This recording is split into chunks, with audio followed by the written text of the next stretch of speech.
이제 건설 공급 이렇게 이제 됩니다. 주택법은 여러분들이 이제 구성 요소가 복잡하지가 않습니다. 복잡하지가 않고 한번 목차는 한번 잡아드렸죠. 목차 한번 다시 잡아드릴까요? 주택법은 크게 첫 번째가 뭐가 있냐면 용어가 있습니다. 용어. 주택법상의 용어정의인데 이게 시험에서 보통 두 문제 정도가 나오거든요. 근데 작년에 이게 안 나왔어요. 굉장히 이례적입니다. 제가 지금 강의한 지가 지금 21년 차인데 용어정의가 시험에 안 나온 걸 처음 봤어요. 처음. 작년 안 나왔습니다. 뭐 뒷말은 안 해도 여러분들이 판단하시기 바랍니다. 올해는 100% 정도가 아니고 과하게 나올 수도 있습니다. 나와야 될 문제가 안 나오면 그 다음에 과하게 냅니다. 그리고 한 개 나와야 되는데 좀 오버해서 많이 나오는 경우가 있거든요. 그럼 그 다음에 쉬어요. 그래서 10년 평균을 내보면 대부분이 평균에 수렴하는 경향을 보이고 있더라. 이렇게 보는데 용어정의가 있고요. 두 번째 논점은 주택을 뭐 해야 된다? 지어야 되겠죠. 짓는 게 건설입니다. 건설. 지었으니까 뭐 해야 돼요? 세 번째는 공급을 해줘야 되겠죠. 그 다음에 네 번째는 주택을 지을 때 뭐가 필요하냐면 자금이 필요하거든요. 돈입니다. 돈.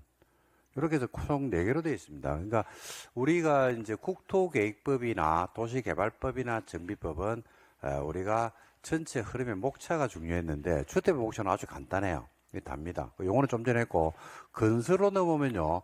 건설은 4대 쟁점이 있거든요. 건설 파트에서 4개의 쟁점인데 4개가 첫 번째가 등록이 있습니다. 등록. 주택 건설 사업 관련해서 주택을 지으려고 할 때는 등록을 해야 됩니다. 등록. 주택 건설 사업자 등록. 그 다음에 두 번째는 조합이 있어요. 조합. 지역, 직장, 리모델링 주택 조합. 그 다음에 이제 세 번째는 요즘 시험에서 줄기차게 내고 있죠. 리모델링. 계속 출제하고 있죠. 리모델링. 옛날에 시험에 리모델링 시험이 안 나왔어요. 근데 지금 나오는 이유는 지금 현 시대 상황하고 맞물리는 겁니다.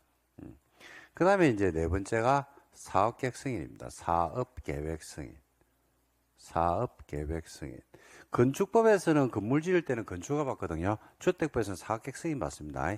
혹시 여러분들 중에서 처음 공부하는 분들 계시면 손바닥에다가 오늘 사업계획 승인이라는 말을 적어놓고 한 100번을 갖다가 자꾸 사업계획 승인, 사업계획 승인, 사업계획 승인 곱씹어 보시기 바랍니다. 왜냐하면 이 말이 우리가 이제 정비법에 하는 사업시행인가라든지 앞에 사업이란 말이 붙는 말들이 공법이 좀 많이 나와가지고 좀 헷갈립니다. 이게 처음 하신 분들. 근데 뭐 충분히 저는 이해는 되거든요. 그러니까 여기 좀 익혀두시면 좋겠죠. 사업계획 승인. 주택을 지을 때는 뭐 받아야 된다? 사업계획 승인 받고 나서 착공해야 됩니다. 건축법에서는 건축가 받고서 착공하면 되고. 그죠? 건축과 같은 말입니다. 사업계획 승인은 뭐하고 같은 말이냐면요. 시설사업에서 실시계획인가를 받으면 사업을 실시할 수 있죠. 그하고 똑같은 말입니다. 그래서 사업계획 승인이라는 말 기억해 두시기 바랍니다. 그 다음에 이제 공급으로 가면요. 공급에는 공급 정책이 있고요. 공급 질서가 있거든요. 두 개로 나눠요. 정책과 질서. 공급 정책은 이제 정책적으로 만드는 제도가 우리나라 3개가 있죠. 여러분들이 완벽하게 알고 있는 투기과열지구, 그 다음에 조정 대상 지역, 그 다음에 분양가 상한제. 그리고 공급 질서는 공급 질서를 교란시키는 행위들이 있거든요. 전매 금지, 그 다음에 전매 가능 사유라든지, 그 다음에 공급질서 교란 행위로서 청약 통장이나 조합원의 지위 이런 것들 사고 팔고 하면 안 되거든요. 근데 사고 팔았을 때 어떤 법적 효과가 있는지 그런 것들에 대해서 배울 겁니다. 그 다음에 자금은 청약 통장하고 주택 상환 사채, 채권이 나옵니다. 채권. 간단합니다. 자금은 아주 간단하기 때문에 그냥 건설과 공급이 되다. 용어정의 건설 공급이 있다.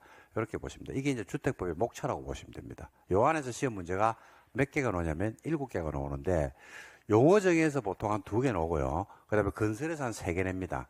그리고 공급에서 한 2개. 이런 식으로 해서 7문항을 배치를 하거든요.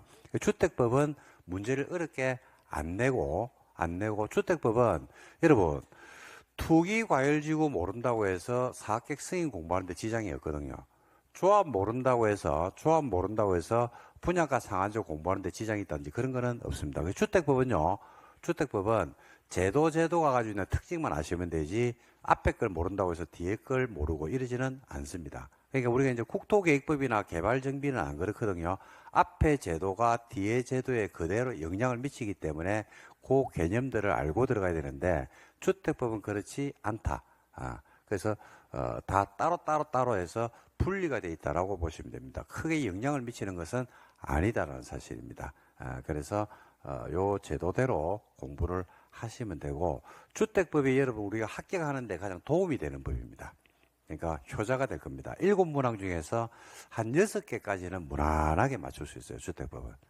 어렵게 내지를 않거든요. 근데 작년에 약간 어렵게 냈어요. 어렵게 냈는데 뭐 득점 못할 정도는 아니고 그냥 조금 생각을 요하는 정도 이런 문제들이 한 2-3개가 나왔다. 뭐 이렇게 이제 보시면 되는데 그거는 앞으로 이제 우리가 계속 공부를 할 거기 때문에 계속 하면 됩니다.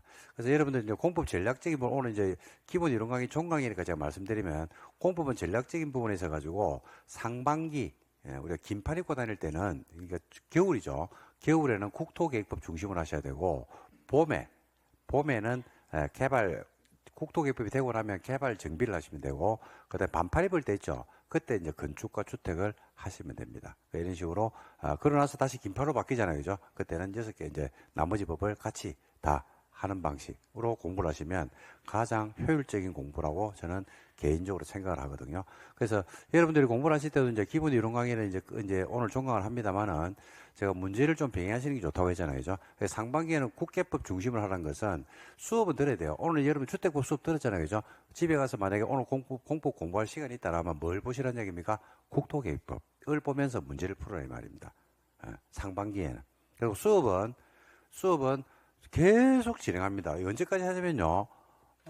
비가 오나 눈이 오나 합니다. 언제까지 하면 10월 중순까지 수업은 계속 하거든요. 공법 수업은. 그러니까 똑같이 합니다. 똑같이 하니까 여러분들이 이제 관심을 가지고 할 때, 그러니까 뭐냐면, 자, 제가 중반부에는, 봄에는 뭘 하냐면 개발 정비를 하라고 했거든요. 그럼 국계법이 돼 있잖아. 그럼 그날 국계법 수업을 들었어. 그럼 그때는 뭘 하면 됩니까? 개발이나 정비를 하면 되는 거예요. 그런 식으로 어느 정도 완성을 할 필요는 없죠. 완성되는 날은 안 오죠. 그죠? 그러니까 제가 100점을 받는 그런 공부는 필요 없습니다. 그냥 국계법에서 이런 제도들이 있구나. 그래서 이제 보통 우리가 여러분들이 6개의 법률 중에서 이게 좀 됐네라고 느낄 때가 있는데 그게 언제냐라고 물어보는 분들인데 그거 한번 이제 말씀드려볼게요. 내가 어떤 법을 공부했잖아요. 국계법을 공부했는데 이게 좀 됐네라고 느낄 때가 있단 말입니다.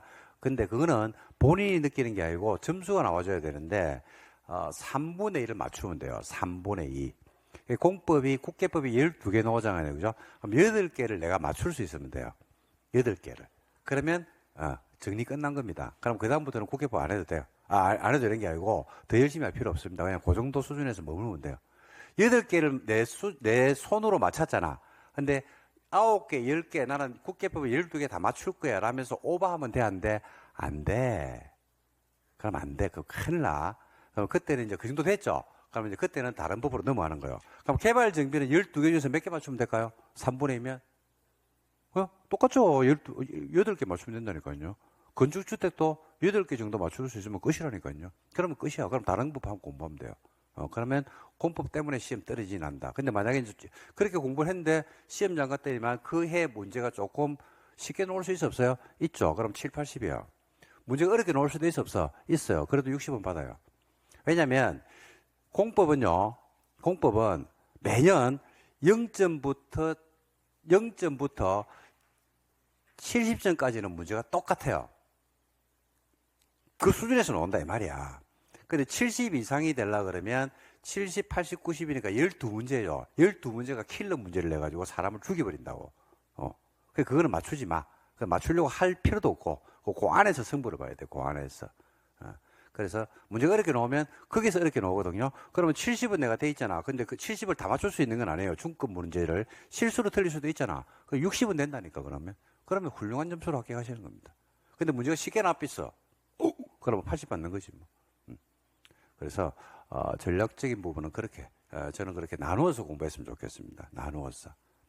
이 상반기, 중반기, 이렇게 나누어가지고. 그러니까, 어떻게 보면 겨울, 봄, 여름, 이렇게 나오면 됩니다. 그리고 가을 되면 다 해야 되고, 이런 식으로 나누어서 하시면 시간을 그렇게 많이 안 들이고도, 효율적인 공부를 할 수가 있다. 이렇게 말씀을 드릴 수 있습니다. 그리고 이제 어느 정도 점수가 오르잖아요. 8개가 됐잖아요. 그죠? 그럼 8개는 뭐 해줘야 돼요?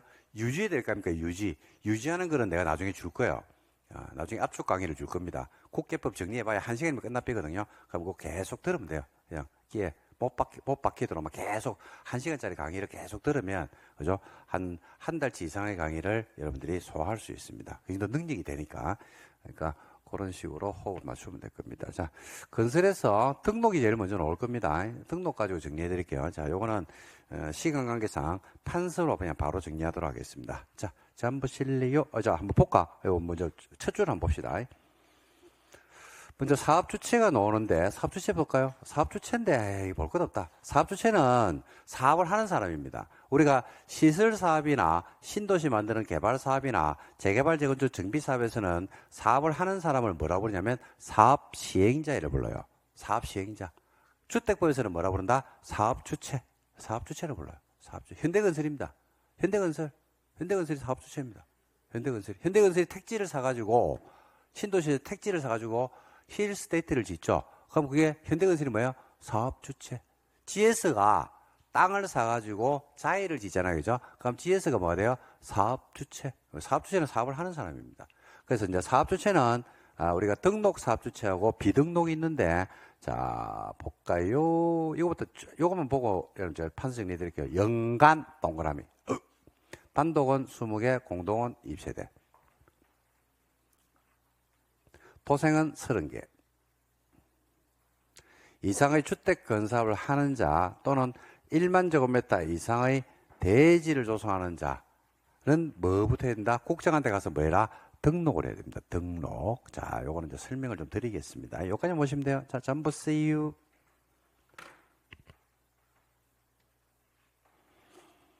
자, 필기 안 하셔도 되고 한번 들었고 잊어보면 됩니다. 이제 시설 사업이나 개발 사업이나 정비 사업은 사업을 하는 사람을 뭐라고 아까 부른다고 했냐면 사업 시행자로 부른다고 했죠. 주택부에서는 뭐라 부른다고요? 사업 주체. 그래서 사업 주체는요, 어디를 가더라도 똑같아요. 주체인데 크게 나누면 관광, 민간 이렇게 나눠요. 끝이 다야. 우리가 사업 시행자도 그렇게 나눴거든요. 관광, 민간 이렇게 나눴거든. 관광, 민간입니다. 자, 공공 부분의 사업 주체에 누가 있느냐라고 할 때 첫 번째 누가 있다? 국가하고 맨날 오는 거죠. 누가 있습니까? 지자체. 누굽니까, 아들? 깡패. 그 다음에 누가 있냐면 주택공사가 있습니다. 주공이 이제 사업 주체가 될 수 있고요. 세 번째 누구도 있다? 지방공사도 있어요. 지방공사는 SH공사. 요즘 경기도도 서울도시공사를 따라가지고 GH공사로 바꿨더라고, 이름을. 그래서 지자체마다 다 있어요. 지방공사. 부산에는 부산시 도시공사 이렇게 돼 있어요. 그 다음에 네 번째 누가 있냐면 공익법인이 있습니다. 공익법인. 공익법인은 어렵게 생각하지 마시고, 사랑의 집짓기 운동본부라고 혹시 들어보셨습니까? 걔들이 주택을 짓는 경우가 있거든요. 그러면 그 공익법인, 사랑의 집짓기 운동본부라고 하는 공익법인이 주택건설사업의 사업주체가 된다 이렇게 보시면 됩니다. 자, 민간 부분의 사업주체에 누가 있냐면 조합이 있습니다. 그 다음에 누구도 있냐면 고용자도 있어요.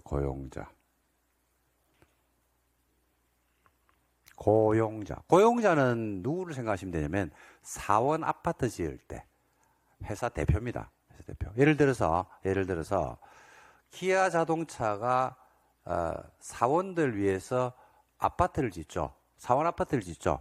그러면 그 누구한테 줍니까? 사원들한테 주겠죠. 누가 짓겠어요? 그죠? 고용자 짓는 거죠. 그러면 이때 이제 고용자가 누가 된다? 사업 주체가 됩니다. 사업 주체. 그리고 법인이 할 수도 있어 없어요? 있죠. 현대건설. 개인이 할 수도 있어 없어요? 있어요. 개인도 할 수 있잖아. 아니 개인이 여러분들 우리 동네 근처에 토지 매입을 해가지고 빌라 같은 거 지어서 분양하는 경우 많이 보지 않았습니까? 그럼 개인도 이제 사업주체 될 수 있습니다. 주택을 지을 수 있으니까. 그래서 우리가 공공 부분은 이렇게 되고 민간은 이렇게 됩니다. 크게 너무 별거 없어요, 이거는. 그죠? 이렇게 되는데 출발입니다. 이런 사업 주체가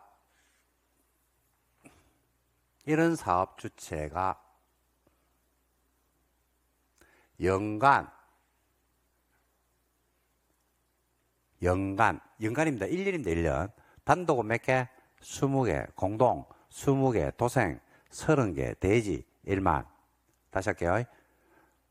연간 1년입니다. 1년. 1년의 목표가 단독은 20개. 단독을 해야 될 때 다니는 호입니다. 호. 그 다음에 20호 또는 20세대이라죠. 세대는 뭐? 공동주택을 해야 되는 단위거든요. 단독 몇 개? 20개. 공동 20개. 도생 30개. 도생은 30개요. 그리고 대지는 얼마? 1만 이상을 하려고 하죠. 하려고 하죠. 20개 이상을 하려고 하죠. 하려고. 하는 거 아닙니다. 하려고. 목표를 잡죠. 그럼 뭐 해야 된다? 국장한테 가가지고, 국장 행님한테 가가지고 등록을 해야 돼요. 등록을 해야 돼요. 등록. 누구한테 간다고요? 국장한테. 등록하는 이유는 국장 통제를 받겠다. 국장이 통제를 하겠다 이겁니다. 너희들이 사업을 하는지는 이렇게 보겠다 이 말입니다. 그렇죠? 그게 등록인데 등록 여부를 가지고 작년에 이게 나왔을 거야 아마 시험에서 등록 여부를 가지고 그러는데 자 국가나 등록하는 게 원칙입니다. 그러니까 주택을 지으려면 연간 20개 이상을 지으려면 국장한테 가서 뭐 해라? 그래 돼 있잖아. 연간 단독 20개, 공동 20개, 도생 30개, 대지 1만 이상을 하려는 자는 누구한테 가서? 국장 행님한테 가서 뭐 해라? 등록하여야 한다. 이 원칙이란 말입니다. 원칙. 등록하는 게 원칙이에요. 그 여자들은 등록해야 됩니다. 등록. 근데 이제 등록을 해야 되는데, 등록을 하는지 여부를 따져보니까, 자, 보세요. 국가는 등록한다, 안 한다? 하는 게 원칙입니다. 국가는 이제 등록 안 합니다, 이거. 등록 안 해, 이거. 그 다음에 주공도 등록 해야 되는데 안 해도 돼요. 그 다음에 지방공사도 등록 안 합니다. 공익법인도 등록 안 합니다. 공공은 아무도 등록을 안 하네. 안 합니다. 조합도 등록 안 하고요. 고용자도 등록을 안 하는데 조합하고 고용자는요. 조심해야 되는 게 무조건 등록을 안 하는 게 아니고 등록 사업 주체와 사업을 공동으로 하는 경우에는 등록한다 안 한다? 안 한다 이 말입니다. 등록사업체하고 조합하고 고용자가 같이 사업을 할 때가 있거든요. 그럴 때는 등록한다 안 한다? 안 한다. 와 등록사업주체가 등록이 돼 있기 때문에 안 해도 돼요. 그러면 20개 이상 지을 때는 등록하라고 했는데 도대체 누가 등록하는데? 라고 하니까 법인이 등록을 해요. 개인도 등록을 하고. 등록했죠? 그러면 야들을 이제 뭐라 그런다? 등록 사업 주체다 이렇게 불러요. 그래서 여러분들 우리가 정비법이나 지금은 여러분들 앞에 내용들이 기억이 안 날 건데 정비법이나 다른 데 보면 주택법상의 등록 사업 주체가 사업 시행자가 될 수 있다 이런 말들이 앞줄에서 몇 번 나왔어요. 그 누굴 말하냐면 야들을 말합니다. 야들. 민간이에요, 민간. 한번 확인해 볼까? 도장 찍으면 돼요, 도장. 자, 도장 한번 찍어 볼게. 어디 가면 나올라나? 도시개발법에 이게 나올라나? 나와야 되는데, 아씨, 안 나오는 거 아이가? 안 나오면 부끄러운데. 160페이지 한번 볼래요? 그 도장만 한번 찍어보는 거야, 도장만. 이제 처음에는 그냥 무심코 넘어갔던 것들이 이제 하나씩 이제 눈에 보이면 돼요. 그죠? 자, 160에 보면 이제 민간 부분의 사업식 이제 박스 만들어 놨죠. 거기 보면 네 번째 칸에 등록 보입니까? 주택법 몇 조? 주택법 몇 조? 구조에 따라서. 지금 여러분들 주택법 아까 등록 한번 볼래요? 그 몇 조인지 한번 볼래요? 주택법. 그 몇 조라고 되어 있어요? 8조. 그죠? 그 밑에 이제 구조에는 나온다니까. 주택법에 따라서 이 말입니다. 주택법 등록에 따라서. 네, 그 말이죠. 다시 봐요. 160. 주택법 제9조에 따라서 등록한 자 중에서 도시개발 사업 시행할 능력이 있다고 인정되는 자로서 대통령령이 정하는 요건을 갖추면 된다. 그러니까 한마디로 여기서 말하는 네 번째 칸에서 얘기하는 등록사업자는 누굴 말합니까? 주택법에 따르는 등록사업자. 요걸 영어해야 된다, 이 말입니다. 그죠? 이런 글자들이 주택법을 배우기 전에는 안 보인다고, 이게. 그러니까 공법이 어려운 이유가 바로 이런 것들이에요. 뒤에 개념들이 앞단에서 나와버리거든. 그러니까 문장 해석이 안 되는 겁니다. 이제 공법은 그래서 한 바퀴를 돌리고 나야지, 되는 건 아니고, 한 바퀴 돌고 나면 그나마 조금 낫습니다. 그러는 거죠. 얘들이 등록입니다. 자, 등록을 하는데, 그럼 그냥 할 수 있느냐? 그냥은 안 되고요. 등록하려고 그러면, 법인은 자본금이 얼마나 된다? 3억 원 돼야 됩니다. 개인은 재산 평가액이 얼마나 돼야 되고, 6억 원 돼야 됩니다. 그리고 기술자를 몇 명을 확보해야 된다? 기술자 1명은 가지고 있어야 돼요. 그리고 사무실은 사업을 얘기하는데 필요한 규모의 사무실이 있어야 돼요. 그러면 뭘 받아준다? 등록을 받아주고, 등록을 받아줬죠. 그러면 야를 우리가 뭐라 그런다? 등록 사업주체 이렇게 부르고 있습니다. 결국 등록 사업주체라는 것은 야들은 등록 안 하잖아요. 그죠? 등록 사업주체는 누굴 말한다? 법인하고 개인을 말해요. 근데 법인이라고 개인하고서 무조건 등록을 받아주는 거 아니고 등록을 하려고 그러면 자본금이 얼마나 돼야 되고요? 3억. 개인은 재산평가액이 6억. 그죠? 그리고 기술자 몇 명? 1명. 기술자 1명 확보해야 돼요. 그러면 등록을 받아줍니다. 그러니까 등록하는 게 여러분들 요건을 봤을 때 자본금 3억에 기술자 1명이니까 등록하는 게 어렵습니까? 별거 아닙니까? 쉽죠. 엄청 쉽죠. 자본금 3억이야 뭐 통장 넣었다가 등록하고 나서 돈 다 뺏기면 되는데 뭐. 빌려가 넣었다가 빼면 되죠. 빼고 갚아빼면 되는데 뭐. 그 기술자 1명 하고 누가 하고 지하고 책상 1개 놓고 수를 마주보고 있으면 되겠네. 끝. 그럼 등록을 받아줄 수 있다. 라는 얘기입니다. 그러면 여기 등록이 됐죠. 그러면 주택건설을 할 수가 있다 없다? 있다 이겁니다. 됐습니까? 자, 이건 뭐예요? 근데 조심할 거는요. 등록을 했잖아. 그러면 20개 이상을 지어야 돼. 지을 수 있는 거예요. 지어야 돼, 안 지어도 돼? 지어야 돼, 안 지어도 돼? 안 지어도 돼요. 목표입니다, 목표. 뭐라고요? 목표. 그러니까 올해 26년도에 20개 이상을 짓고 싶죠? 그럼 뭐부터 해라는 얘기입니까? 등록부터 해라, 이 말입니다. 등록부터 해라. 됐죠? 여기 답니다. 자, 잠보 세요. 그래서 밑에 보니까 비등록 사업주체라고 나올 겁니다. 자, 보세요. 좀 다른 겁니다. 자, 한번 보세요.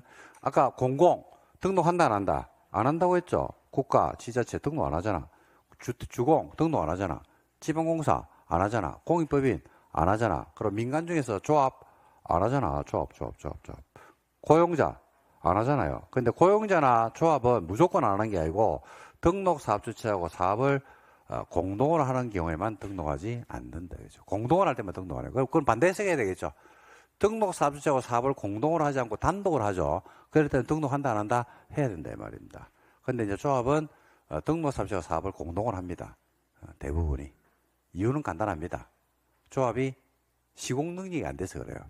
아파트를 지을 능력이 안 되거든요. 등록 사업주체 건설회사하고 보통 같이 한다 이렇게 보시면 됩니다.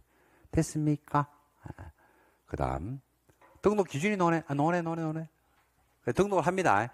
등록을 할 때 주택건설사업이나 대중사업 등록을 하는 자는 다음 요건을 모두 갖추어라. 이 경우 하나의 사업주체가 주택건설사업과 대중사업을 동시에 할 때는 일상기준은 중복 적용하지는 않는다라고 되어 있죠. 자본금하고 인력인데 사무실인데 자본금이 얼마나 되라고 했습니까? 법인은 3억. 개인은 2배, 6억. 개인은 2배입니다. 2배, 6억. 그죠? 그 다음에 기술자가 몇 명 있어야 돼요? 1명. 기술자 1명. 주택 건설 사업을 할 때는 건설 분야 기술자, 대지조성공사 할 때는 토목 분야 기술자 1명. 사무실은요, 사업을 수행하는 데 필요한 장비를 갖추면 돼요. 컴퓨터하고 책상 1대. 컴퓨터 몇 개? 1개. 책상 1개. 이렇게. 서로 마주보고 있으면 돼요. 짜장면 2그릇 해야 되겠네. 짜장면을 2그릇 해야 되겠네. 그죠? 끝. 이게 답니다. 그 다음에 뭐 결격 사유하고 뭐 이런 게 있는데, 이건 나중에 보시면 돼요. 이런 거는 결격 사유는 조합에서 앞에 앞단에서 가져오는 겁니다. 자, 됐죠? 이렇게 해서 보시는데. 자, 한번 보세요. 이거 이제 해석을 잘해야 되는데요. 해석을 잘해야 되는데, 예를 들어서, 한번 봐봐요. A건설이 있거든요. A건설이 20년간 뭘 했냐면, 토목공사 중심으로 해가지고 기술력이 상당히 좋아요. 그러니까 다리 같은 거, 턴을 뚫고 이런 거는 우리나라에서 탑으로 잘해요. 그럴 수 있죠, 그죠? 이 아들이 드디어 이제 뭘 하려면, 야, 우리가 이렇게 해서 내실을 따지는 회사가 되는데 우리도 주택을 한번 지어가지고 사업을 한번 확장해보자. 그럴 수 있어 없어요? 있죠. 그래서 26년입니다. A건설이 대표이사가 자 올해 100세대만 한번 지어보자. 100세대의 주택을 건설하려고 합니다. 그죠? 그러면 A건설은 뭐부터 해야 돼요? 연간 20개 이상을 지으려고 했죠. 그럼 뭘 해야 된다? 그 등록을 하는 겁니다. 등록. 자본금, 그렇죠. 다 갖췄으니까. 3억 이상 뭐 해가지고 주택 건설 사업에 등록을 누구한테 갔어? 국장한테 가서 하는 겁니다. 그러면 이제 뭐가 되냐면 A건설이 주택 건설 사업자 등록이 되는 거예요. 등록증이 나오겠지. 그래서 탁 걸어 놓는 거예요. 벽에다가. 금칠 딱 해가지고 탁 이렇게 걸어 놓는 거지. 자, 그러면 26년에 지어야 돼? 안 지어도 돼? 안 지어도 돼요. 목표거든요. 하려고 하는 사람이 등록을 하려 했기 때문에 안 지어도 돼요. 그죠? 근데 예를 들어서 26년 3월에 드디어 40세대짜리 40세대입니다. 100평짜리 대형 빌라를 지어서 한번 분양을 해볼까라고 할 수 있어 없어요? 있어요. 먼저 20개부터 해볼까? 40개 너무 많다. 20개. 20세대의 빌라를 지으려고 합니다. 할 수 있어 없어요? 있죠. 그러니까 뭐 받는다?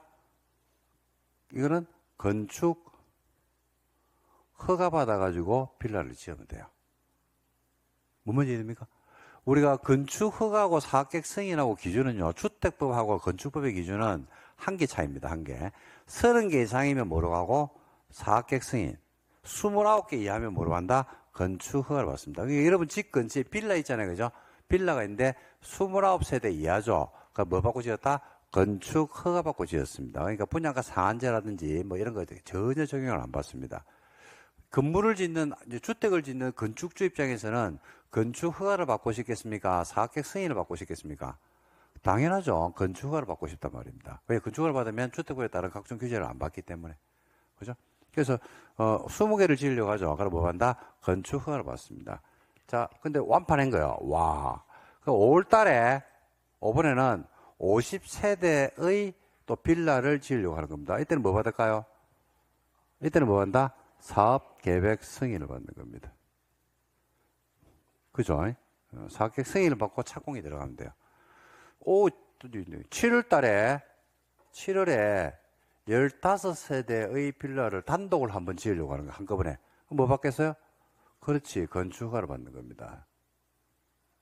8월에 50세대짜리를 지으려고 하는 거예요. 뭐 받겠어요? 예? 사업계획 승인. 지금 뭔 말하는지 이해를 하셔야 돼요. 지금 야가 뭘 이야기하는지. 그러니까 등록은 1년의 목표치를 이야기하는 거예요. 그래서 등록증을 받아라는 이야기야. 네가 20개 이상을 지으려고 하면 국장한테 가서 사업자 등록을 받아라 이 말이지. 우리 예를 들어서 여러분들 떡볶이 가게를 하려고 해요. 떡볶이. 그럼 뭐부터 해야 돼요? 거기 사업자 등록이 나와야 될까 아이가. 그래야지 뭘 설치, 카드 단말기도 설치할 수 있고 그 다음에 구청에 가가지고 허가도 받고 뭐 이래 하잖아. 아이가? 맞잖아요. 사업자 등록이 나와야 될 겁니까? 그러니까 주택 건설을 하려고 하면 주택 건설 사업자 등록을 해라 이 말입니다. 그럼 어떻게? 떡볶이 하려고 사업자 등록을 받았어. 떡볶이 가게를 열어야 돼? 안 열어도 돼? 안 열어도 돼요. 안 열어도 되잖아. 아무 상관없잖아. 그죠? 근데 이제 진짜 하려고 하는 거지. 그때 30개 이상을 짓잖아요. 그죠? 그럼 뭐 받고? 사업계획 승인. 29개 이하면? 그래. 그러니까 건축하고 사업계획 승인의 기준은 하나밖에 차이 안 나요. 하나밖에. 30개 이상이면 사업계획 승인. 29개 이하면 건축 허가. 자, 그래서 나온 김에 사업계획 승인을 먼저 보고 갈게요.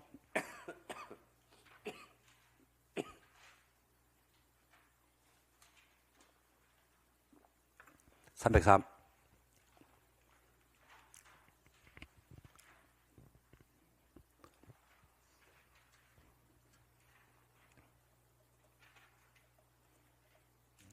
이번에 기본서는 정말 제가 한 150페이지 정도로 갖다 줄이면서도 빠뜨리지 않고 다 넣으면서 기가 막히게 줄여놨다.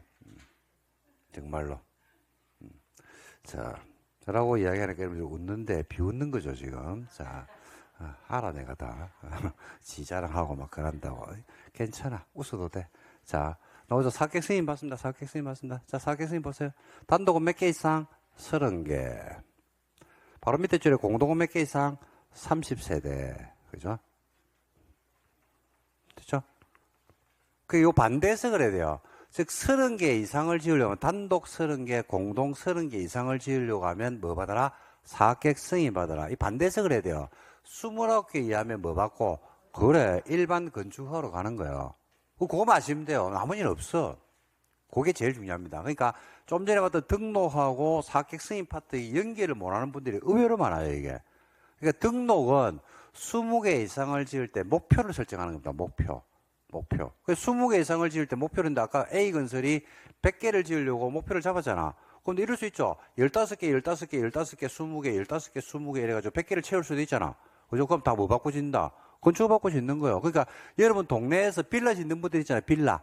연립주택 지어가 분양하는 사람들 있잖아. 그 사람들은 건축 받고 짓는 주택들이 대부분 아닙니까? 뭐 빌라 지을 때 뭐 8세대, 10세대를 지으니까 그 사람들도 뭘 했을 것이다? 등록을 받는다니까요. 그 등록을 받으면 우리가 등록 사업자로서 국장한테 통제를 받는 겁니다. 등록 사업자가 되니까. 근데 실제로 지을 때하고 등록 기준이 다르다 이 말입니다. 근데 이걸 갖다 자꾸 이제 헷갈려 버리니까 첫 출발이 좀 힘들어지는 거죠. 다시 할게요. 그러니까 등록은 뭐더라? 목표. 그죠? 그리고 건축하나 사업계획 승인은 뭐 할 때? 실제 할 때 받는 겁니다. 그죠? 그래서 사업계획 승인은 한 번입니다. 한 번. 앞에 생략된 말은요. 생략된 말은 아까 등록은 뭐였어요? 연간. 건축하나 사업계획 승인은 뭐예요? 한 번에 몇 개 이상 지으면 30개 이상 짓죠? 그럼 뭐 받아라? 사업계획 승인 받아라 이겁니다. 사업계획 승인. 그래서 30개 이상을, 단독은 30개 이상을 지을 때는 사업계획 승인을 받는데 다음은 50개 이상일 때 사업계획 승인을 받는 예외가 있다. 그래서 한옥을 짓든지 공공택지 어느 한에 나가는 공공사업에 따라 조성된 용지를 개별 필지로 구분하지 않고 일단의 토지로 공급을 받아서 한꺼번에 주택을 짓는 경우가 있습니다. 이거는 전원주택 단지 이런 겁니다. 이럴 때는 몇 개 이상? 50개 이상입니다. 몰라도 돼. 50개 이상은 예외는 몰라도 돼. 일단 원리원칙부터 먼저 알아야 돼. 이런 것들까지 처음에 기억하면 머리 터져. 오늘은 등록과 사업계획 승인 기준만 알아도 훌륭한 겁니다. 엄청 훌륭합니다. 왜? 10월달 돼도 그 기준을 구분을 못하는 수험생이 전국 수험생 50% 넘어요. 모릅니다. 야, 등록은 20개고 사업계획 승인은 30개인데 이거 뭐가 다른데? 이런 물어보면 90%가 답변을 못합니다. 10월달에. 그러니까 여러분들이 지금 시작하는 단계에서 등록은 목표를 설정하는 거고 사업계획 승인은 실제 할 때구나. 그거 하나만 알아도 엄청납니다. 그럼 이제 그 다음에 이제 다음 단계를 하면 되죠. 그래서 몇 개 이상이면요? 30개 이상이면. 예외적으로 50개 이상일 때 사업계획 승인을 받는 경우가 있다, 없다? 있다라는 말은 반대해서 가면 49개까지는 건축가 받는 경우다, 이 말입니다. 이런 주택들은, 요 동그라미 박스 1번, 2번 있죠? 요런 건 50개 이상일 때 사업계획 승인 받으라는 것은 49개까지는 뭐해라? 건축가 받아라. 그러니까 완화시켜주는 겁니까? 강화시켜 놓은 겁니까? 완화시켜 놨죠? 이런 주택의 장려를, 이런 주택의 건축을 장려하겠다, 이 말입니다. 그래서 단독은 45개까지는 건축가 받는 경우로서 원래는 30개인데 한옥하고 전원주택 단지가 있습니다. 그 다음에 공동주택도 이런 몇 개입니까? 30개죠. 30개. 근데 예외적으로 다음은 50세대 이상일 때 사업계획 승인을 받는다. 즉 다른 말은 박스 안에 있는 1번과 2번은 49개까지는 뭐 받고 진다? 건축허 받고 짓게끔 해주겠다. 예외를 주겠다는 얘기죠. 보니까 그럴 줄 알았어. 도생 중에서 단지형 연립과 단지형 다세대를 짓는데 진입도로 폭이 몇 미터 확보되어 있고 6m, 전용 면적이 30 이상이죠. 그럼 이런 도생들이 많아지는 게 좋습니까? 작은 게 좋습니까? 많아지는 게 좋잖아. 신혼부부라든지 청년주택의 공급을 늘려줘야 되니까. 그래서 이런 주택을 지으려고 하는 사람은, 그죠? 49개까지는 뭐 받고 짓게끔, 건축허 받고 지을 수 있게끔 예외를 허용해 주는 거죠. 그리고 주환경 개선 사업을 셀프 방식으로 하거든요. 개선 사업인데, 스스로 방식으로 하는데, 그죠?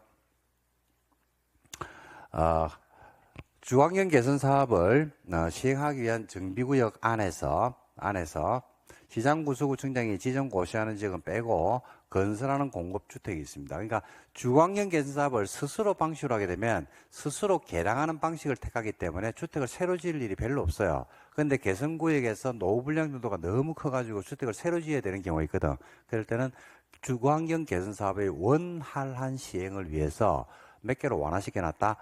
50개로 완화를 시켜놨다. 이렇게 보시면 됩니다. 근데 50개는 몰라도 됩니다. 주택법 혹시 여러분들 처음 공부하시는 분들 이런 거 무시하시고, 등록과 사학객 승인의 기준점이 20개, 30개가 어떤 개념을 가지고 있는지, 예외 50개는 나중에 공부하시면 되고, 이런 9월달에 해도 아무 상관없거든요. 요 큰 개념부터 잡아두시면 된다. 이렇게 보시면 되겠습니다. 됐습니까? 네, 됐습니다. 그래서 어디까지 봤냐면 이제 사학객 승인까지 봤거든요. 자, 잠 보실래요? 맥을 한번 잡아드릴게요. 그럼 이제 등록과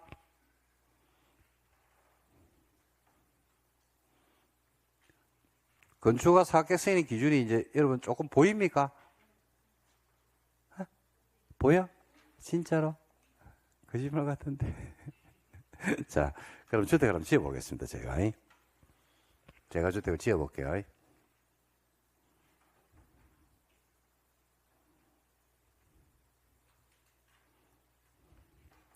연간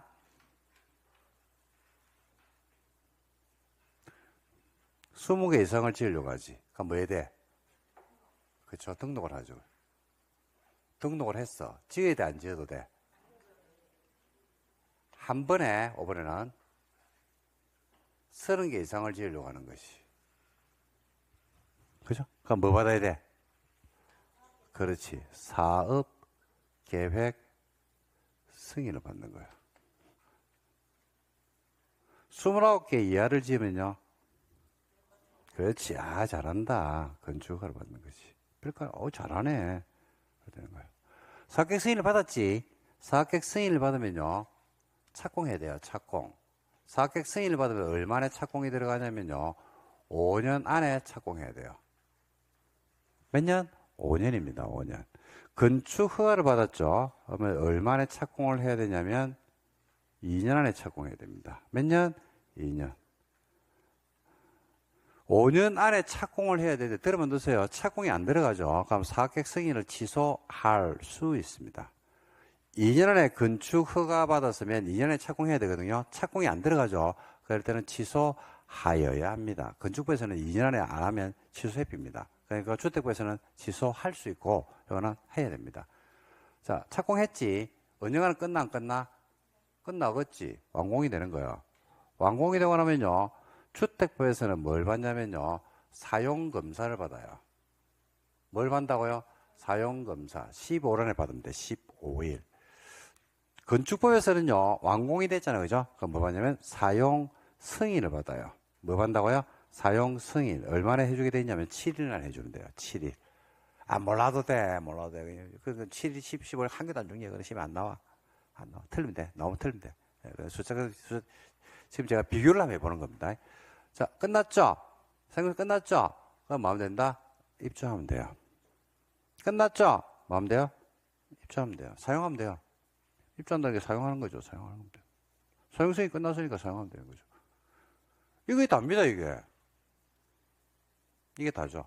지금 제가 여기에서 한 번 더 여러분들에게 강조를 하는 이유는 등록과 사학객 승인 건축허가의 차이점을 명확하게 좀 알고 가시라 이겁니다. 요 기준점이 흔들려버리면 공부하기가 이 출발점이 흔들려버리면 좀 짜증나거든요. 그 출발점만 잘 잡으면 돼요. 뭐 5년 안에 착공한다, 2년 안에 이거 안 중요하다. 이건 어차피 알게 돼 있다. 안 들어가면 뭐 취소할 수 있다, 하야 한다. 이것도 어차피 알게 돼 있다. 이런 건 한 개도 안 중요하다. 자동으로 알게 돼 있기 때문에 요 기준점을 먼저 기획을 해두시면 좋겠다라는 말씀을 꼭 드리고 싶습니다. 되십니까? 예, 됐습니다. 자, 그 다음에 등록은 요 정도 할게요. 그리고 나중에 등록받은 사람들이 시공하고 뭐 시공 능력이 어떻게 되고 이런 것들인데 그런 것들은 등록에 대한 확실한 기준점만 써 있으면 금방 해피입니다. 자, 285로 가시면요. 조합이 나옵니다. 아이고, 이 중요한 거 이거 어떡하노, 이씨. 조합. 295. 85네. 노안이 와가지고요. 잘 안 보입니다. 요즘 글자가. 안경 쓰고 해야 돼. 와, 이제 40이 넘으니까 노안이 오네요. 야, 참. 좀 빠르다고 하더라고요. 제가 보고요. 보통은 60 다 돼요. 오는데 니는 40 넘으니까 노안이 오네. 이러면서 좀 빨리 책을 많이 보니까 그런 것 같아. 자, 조합입니다. 웬만하면 온다고 생각하시면 돼요. 그리고 최근 들어서 지금 정부에서 뭐 하고 있냐면요. 지역주택조합에 대해서 작년에 이제 새 정부가 들어섰잖아요. 그죠? 새 정부가 들어서면서 지역주택조합에 대해서 드디어 칼을 빼들었습니다. 그래가지고 전면 손질을 지금 하고 있는 중입니다. ING입니다. ING인데 언론에서 조금씩 보도는 되고 있거든요. 제가 지금 체크하고 있는데 아마 우리 수업 중간쯤에 바뀌지 않을까라는 생각을 저는 합니다. 그러니까 이제 문제점들이 많았고 실제로 여러분들 많이 볼 겁니다. 지주택이라고 부르죠. 지주택과 관련해서 분쟁이 어마무시하게 많죠. 시청 앞에 보면 맨날 데모하는 게 지주택 조합입니다. 그죠? 그래서 피해자들이 생기는데 그 피해자들이 주로 누구냐면 서민층들입니다. 서민층들. 그죠? 그리고 그들의 피를 빨아먹는다고 이야기하는데 그죠? 사기꾼들이 어마무시하게 많이 붙죠. 어디에? 지주택에. 그죠? 그래서 그 요건들을 좀 강화하고 실제 지주택에서 조합 설립 인가 받고 착공 들어가는 게 얼마 전에 제가 신문에서 봤는데 13%인가 15%가 채 안 되더라고요. 그러면 10년 안에 착공 들어간 걸 봤대요. 그러니까 13%밖에 안 된대요. 그러니까 10년 동안 만약에 80몇 프로는 10년 동안 사업이 뭐 되고 있다? 표류되고 있다. 근데 사업을 표류하고 있다는 것은 지주택 조합에 가입하는 사람들이 공짜로 가입하겠습니까? 가입할 때 가입비를 내겠습니까? 가입비 10만 원 내겠습니까? 100만 원 내겠습니까? 수천만 원 내겠습니까? 그렇죠. 그 수천만 원이 들어가 있다. 근데 10년 동안 수천만 원은 뭐로 쓴다? 경비로 쓰고 말아듭니다. 그냥. 근데 그 돈이 어디로 들어갈까요? 지주택 조합에 있는 간부들 주머니로 들어가고, 그죠? 걔들이 착복하는 겁니다. 그래가지고 사업이 10년 동안 무산되면 거의 무산입니다. 이게. 그래서 제일 이제 큰 게 소유권 확보를 가지고 이제 하는데 이 조합 설립 인가를 할 때 소유권이 100% 확보가 안 돼도 조합 설립 인가를 내주거든요. 그것은 문제가 생겨요. 그거는 이제 전문가들은 매번 비판합니다. 소유권 확보가 안 되면 주택 건설 사업은 무산되는 확률이 높은 게 아니고 거의 뭐 안 된다고 보시면 됩니다. 땅을 확보하는 게 제일 중요하고 그게 땅값이 제일 비싸거든요. 근데 이제 그걸 확보 안 한 상태에서 조합원들 모집해가지고 나중에 시세보다 더 반값 아파트를 준다. 그죠? 꿈과 희망을 막 이야기해주고 하는데 그 조합에 가입하시는 분들이 여러분들처럼, 주택법이나 공법적인 식견이 풍부해가지고 판단할 수 있으면 되는데 판단을 안 하거든요. 그리고 그분들이 물어보는 이야기는 딱 한 개입니다. 진짜입니까? 이거 하나 물어보고, 파는 사람이 사기꾼들이 거짓말입니다라고 이야기할 리는 없으니까 믿고, 자기가 가지고 있는 전 재산이죠. 수천만 원이면 어떤 사람한테는 끈값일 수 있는데, 어떤 사람은 끈값일 수 있어요, 진짜로. 근데 어떤 사람한테는 전 재산이 될 수도 있고, 그죠? 그래서 이제 그런 문제들이 생기고, 그걸 해서 그게 끝이 아닙니다. 실제로 거기서 한 단계 더 들어가서 보면요. 그 돈을 날리게 되면 뭐가 파산이 된다? 가정. 그죠? 싸우죠, 맨날. 안 그렇겠습니까? 3천만 원이라는 돈이 전 재산이 현금이 10년 동안 모아가지고 있는데 그걸 지주택에 탁 틀어 엿비어. 그죠? 그럼 한번 생각해 봅시다. 싸우나 안 싸우나? 싸우죠. 부부가 싸우는 건 둘째 문제고 애들한테 뭐가 안 간다? 치킨이 안 가요. 아니 그렇잖아.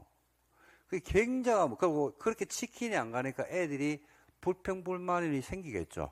그죠? 그럼 걔들이 공부에 전념하기보다는 약간 빗나갈 확률들이 좀 높겠죠. 그러니까 여러 가지 문제를 양산하는 겁니다. 그러니까 빨리 그거는 메스를 대가지고 빨리 정리를 해가지고 싹 어떻게 정리를 해야 됩니다. 국가가 개입해야 됩니다. 그거는 진짜로. 그죠? 우리가 뭐 실제 그렇잖아요. 누가 누구를 괴롭히냐면요. 사회적 약자가 사회적 약자를 괴롭혀요. 그게 제일 문제예요. 사회적 약자가 사회적 약자를 괴롭히는 거. 그죠? 뭐 물론 사회적 약자가 강자를 괴롭히면 괜찮냐? 그건 아닌데 그런 식으로 사람을 피를 말리더라. 뭐 얼마 전에 여러분 캄보디아 가는 애들 보세요.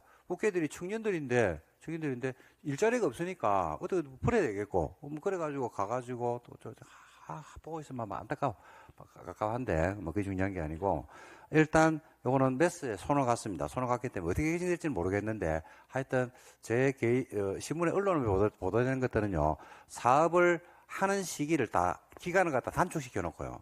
그 다음에 소유권을 확보하는 쪽으로 개정 작업이 지금 되고 있는 중입니다. 그런데 이거는 아직까지는 아니고 개정안이 최종 나오고 국회 통과하고 시행령 만들어지고 하려고 하면 거의 올 하반기는 돼야 안 되겠나 이런 생각하는데 요거는 신정부 정책 중에 들어가고요. 이게 현재 대통령이 옛날에 성남시장 시절에 이걸 눈으로 많이 봤거든요. 많이 봤고 이것 때문에 여러 가지 행보로 제가 알고 있습니다. 그러니까 그게 입법 과정에서 반영이 아마 될 것 같아요. 이거는. 그래서 요거는 새 정부 들어서고 나서 제가 신문을 보는데 요거 가지고 계속 언급을 했더랬습니다. 그래서 조합은 조금 올해 같은 경우는 개정이 올해 만약에 하반기에 돼버리면 시험이 안 나올 거고요. 만약에 여름쯤 돼서 개정안이 나오면 100% 출제입니다. 이거는.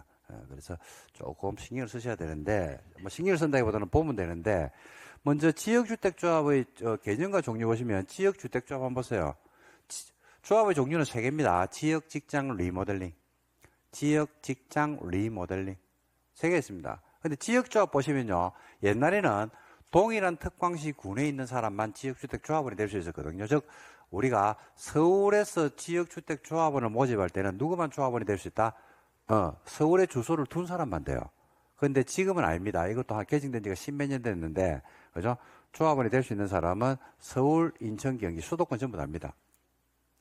다 돼요. 그러니까 인천에 있는 사람이 서울에 있는 지역주택조합 조합원이 될 수 있다. 그러니까 조합원이 될 수 있는 그 폭을 넓혀놨어요. 안양에서 만약에 지역주택조합원을 모집하죠. 그러면 서울 시민이 돌아가지고 조합원이 될 수 있고, 안양 시민도 인천에서 주택조합원을 모집하면 조합원이 될 수 있다. 그러니까 조합원이 될 수 있는 범위를 넓혀놨어요.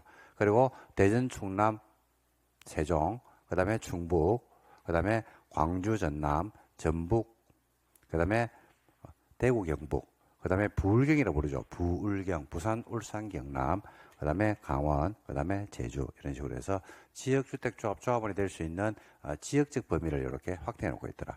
직장조합은 누가 되냐면 동일한 직장에 근무하면 됩니다. 그 다음에 리모델링 주택조합은 누가 한다? 소유자면 소유자. 임차인 아닙니다. 당연히 소유자죠. 리모델링이니까. 리모델링 주택을 가지고 있는 소유자들이 조합 구성원이 되겠죠. 그죠? 이렇게 해서 3가지 조합이 있다라고 보시면 되겠습니다. 이거 나머지 이제 판서를 좀 해드릴게요. 한번 들어만 두세요. 조합의 종류가 3개. 뭐? 지역, 또 직장, 그 다음에 리모델링.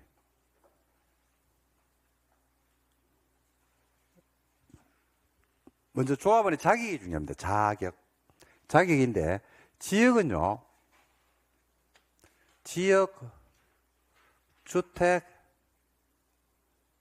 조합 설립 가능 지역 서울, 인천, 경기, 부산, 울산, 경남, 대전, 충남, 세종 가능 지역에 6개월 거주해야 됩니다.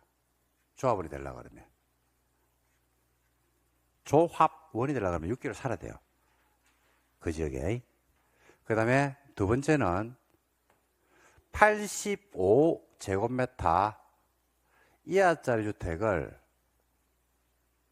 1개 이하를 소유해야 됩니다. 소유한 세대주가 조합원이 될 수 있습니다.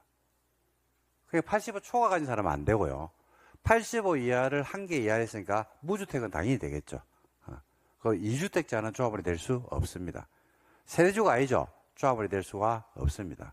그래서 이 사람들이 조합원이 될 수 있어요. 2가지 조건을 갖춰야 돼요. 자격입니다, 이게. 그리고 직장조합은요. 직장조합은 조합주택을 건설하는 경우가 있고 공급받는 경우가 있거든요. 건설받는 경우, 건설은 땅을 사가지고 짓는 거고요. 공급받는 거는 지어진 주택을 사는 겁니다. 만약에 LH가 1000세대를 지었잖아요. 그죠? 그러면 기아 직장주택조합이 가가지고, 야, 그거 300개만 팔아라. 300개를 통으로 사버리는 겁니다. 그게 공급입니다. 공급. 그렇게 생각하지 마시고. 근데 이제 건설이나 공급이나 공통은요, 동일한 직장에 근무해야 돼요. 여기서 이제 여러분들 요즘 안 되는데 옛날에 많이 나왔던 게, 지역은 몇 개월 거주해야 돼요? 6개월이죠. 직장은 몇 개월 근무해야 돼요? 없죠. 그러니까 오늘 입사해도 직장조합원이 될 수 있습니다. 근무기간이 없어요. 그리고 이제 건설할 때는요, 어떤 주택을 가져야 되냐면, 전용 면적 똑같아요. 85제곱미터 이하짜리 주택을 1개 이하를 가지고 있는 누구만 된다? 세대주가 조합원이 될 수가 있습니다. 근데 지어져 있는 주택을 공급을 받을 때 이 공급은요, 국민주택을 공급받는 건데, 공급은 국민주택만 받습니다. 요때 조합원이 누가 되냐면, 요거는 80억이 안 돼. 무주택 세대주만 조합원이 됩니다. 여기 이제 자격이 달라요. 무주택 세대주가 된다. 무주택 세대주. 그리고 이제 리모델링은 누가 조합원이 되냐면, 공동주택에 누가 된다? 소유자가 조합원이 될 수 있습니다. 그리고 리모델링의 조합원이 되려고 그러면 조합 설립에 뭐 된다? 반대하면 된다, 안 된다? 안 되고요. 찬성한 소유자가 조합원이 될 수 있습니다. 그래서 자격 요건을 먼저 알아두시면 도움이 될 겁니다. 됐습니까? 네, 요 정도 알아두시면 돼요.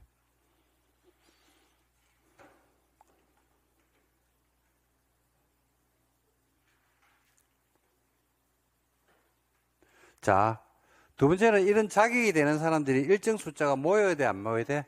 모여야 되겠죠. 그죠? 일정 숫자가 모여야 되는데, 예를 들어서 1000세대를 지으려고 하거든요. 지주택 조합을 모집했는데 100명이 모집됐어요. 1000세대를 지으려고 하는데. 그럼 조합 설립할 수 있을까요? 없을까요? 없겠죠. 조합주택은 조합원들이 돈을 내가지고 그 돈을 모아가지고 땅을 사고 주택을 짓는 게 조합주택입니다. 재개발, 재건축은 달라요. 재개발, 재건축은 땅을 만다. 토지를 투자를 하는 겁니다. 조합원들이. 그래가지고 아파트를 짓죠. 그래가지고 지가 가져가고 남는 거는 뭐하고 팔고 팔아가지고 돈 들어오잖아. 그걸 어디에 충당하고 공사비에 충당하고 모자란 게 있으면 본인들이 돈을 내놓는 게 재개발, 재건축 조합입니다. 그러니까 재개발, 재건축은 뭘 가지고 있다? 토지를 가지고 있죠. 그런데 지역직장조합은 뭘 사야 돼요? 토지를 사야 됩니다. 그러니까 이 성공할 확률이 낮은 이유가 바로 그겁니다. 제일 비싼 게 뭐기 때문에 땅값이죠. 땅값. 그죠? 그래서 혹시 여러분들이 지역 직장은 아니고 지역주택조합에 누가 가입한다 그러면 제일 먼저 물어봐야 될 게 소유권 확보했습니까? 물어봐야 돼요. 몇 프로? 100%. 그럼 뭐라고 하면 냉이란다고. 믿으면 돼, 안 돼? 안 돼. 떼봐야 돼. 등기부등본을. 떼는데 등기부등본 떼는데 1200원 주면 뗄 수 있어요. 그거 확인하면 돼요. 어디 지을 건데? 라고 하면 어디 진다고 이야기하거든. 그거 떼봐. 소유권이 확보되어 있는지. 등기부는 누구나 뗄 수 있잖아요. 아이가. 그죠? 공시법 할 때 배우잖아요. 그 떼보면 되죠. 여러분들 등기부 볼 줄 알잖아요, 이제. 공시법 해가지고. 보면 되지. 됐습니까? 그래 됩니다. 그리고 이제 이런 사람들이 아까 얘기했잖아요. 1000세대를 짓는데 100명이 모이면 안 되니까 일정 숫자가 모여야 되거든요. 얼마나 모여야 되니까 주택, 건설,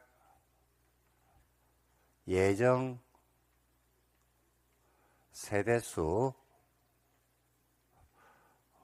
50% 이상이 모집이 돼야 돼요. 그래야지 조합이 설립될 수 있어요. 몇 프로요? 50%. 그러니까 1000세대를 지으면 몇 명? 500명 이상이 모집이 돼야 돼요. 700세대를 지으면 350명. 일단 50%는 첫 번째 요건입니다. 그리고 그리고 최소 몇 명은 돼야 되냐면 20명 이상은 돼야 됩니다. 최소 몇 명요? 20명. 20명은 여러분들 등록 기준하고 맞추려고 이제 맞추는 겁니다. 그 예를 들어서 이거죠. 30세대의 지역주택조합을 지으려고 합니다. 빌라 같은 거. 뭐 그럴 수 있거든요. 모아가지고. 그러면 조합원이 몇 명은 돼야 돼요? 50% 아니라는 게 15명이라면 안 되죠. 최소 몇 명? 20명이기 때문에 20인 이상은 돼야 됩니다. 그리고 리모델링은 그런데 20인이 될 필요가 있다 없다? 없습니다. 왜냐하면 조합 설립에 반대한 사람은 조합원이 될 수 없기 때문에 그렇고요. 두 번째는 건축 허가 받은 빌라 같은 거 있죠. 15세대의 빌라가 리모델링 주택법상의 리모델링 조합을 만들 수도 있다 없다? 있거든요. 그럼 15세대 빌라가 연립주택이 리모델링 하려고 리모델링 주택 조합을 설립하는데 15명 저는 찬성했어요. 조합은 몇 명입니까? 15명. 그래서 그때는 20명이 안 되죠. 그래서 리모델링은 20명이 안 돼도 상관이 없다. 이렇게 보시면 되겠습니다. 모집이 됐지. 모집이 되면 이제 뭐 한다? 조합 설립에 인가를 받습니다. 시군구한테 가서 인가 받고, 국민주택을 공급받기 위한 직장조합 같은 경우는 요 무주택 세조 가입했잖아요. 그죠? 요거는 조합 설립할 때 인가를 받는 게 아니고 마음 된다? 신고하면 됩니다. 만약 나중에 정리할 겁니다. 오늘은 이제 전체 제가 큰 틀만 잡아드리는 겁니다. 이렇게 해서 조합이 만들어지면 되는 겁니다. 여기 이제 조합 거절되는 일반적인 흐름이라고 보시면 됩니다. 됐습니까? 네, 요 정도 알아두시면 되겠네요. 됐죠?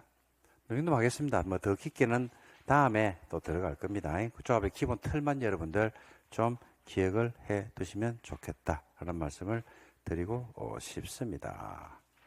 됐고요. 그 다음에 296으로 가면 리모델링이 나올 겁니다. 요즘 줄기차게 내고 있죠. 리모델링. 어렵지 않습니다. 리모델링은.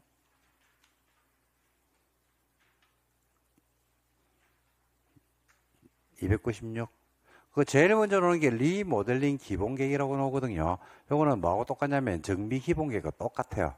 그래서 지금 안 봐도 됩니다. 정비 기본계획을 배우면 둘 다가 90%가 동일합니다. 정비법에 있는 거. 그러니까 제가 질문 한번 할게요. 왜 리모델링 기본계획과 정비 기본계획이 비슷하냐?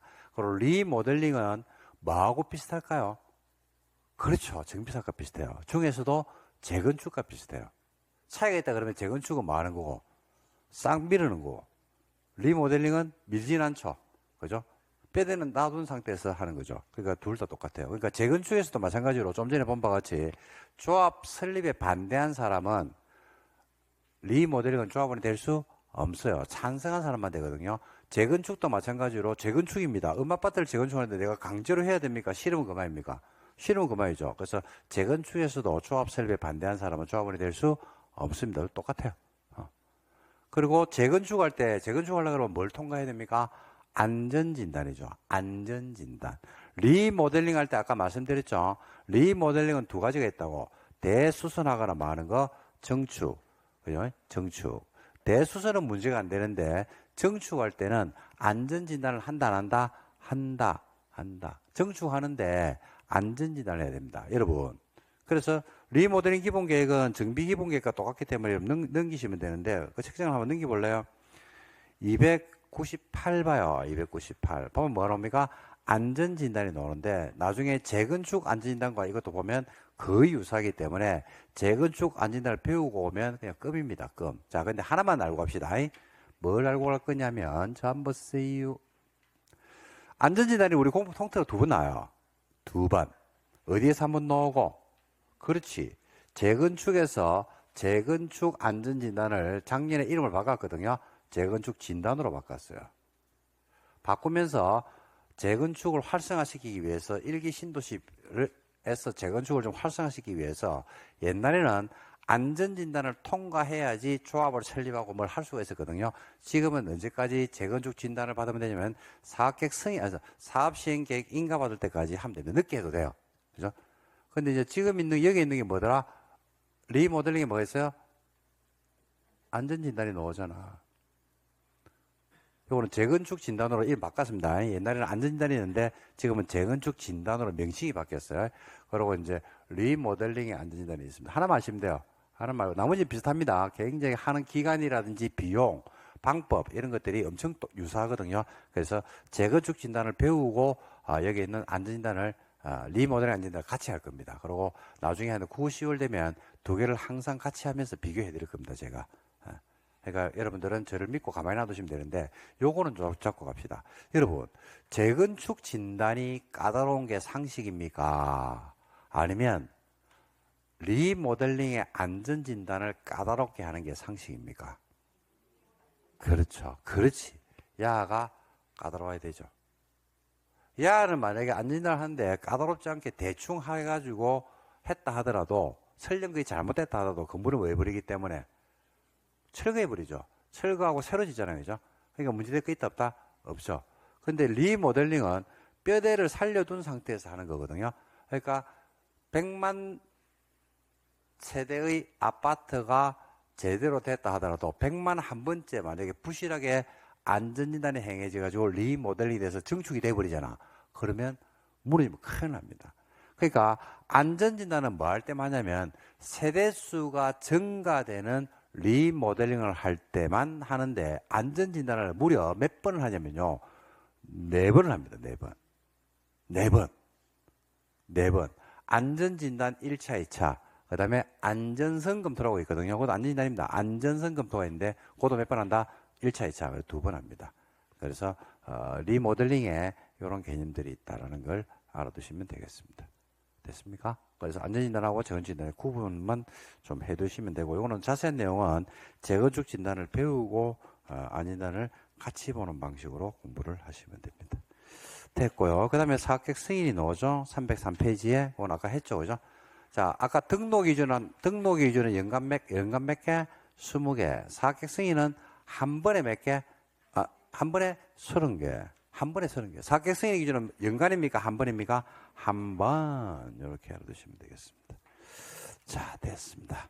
자, 요 정도 하더라고요. 그 넘기면 이제 뭐가 나오냐면 뭐 사용검사라든지 이런 절차적인 부분이 나오니까 그거는 여러분들 나중에 정리를 하시면 됩니다. 자, 됐습니다. 좀 쉴까요? 일단 좀 쉬었다가 또 다른 거 볼게요.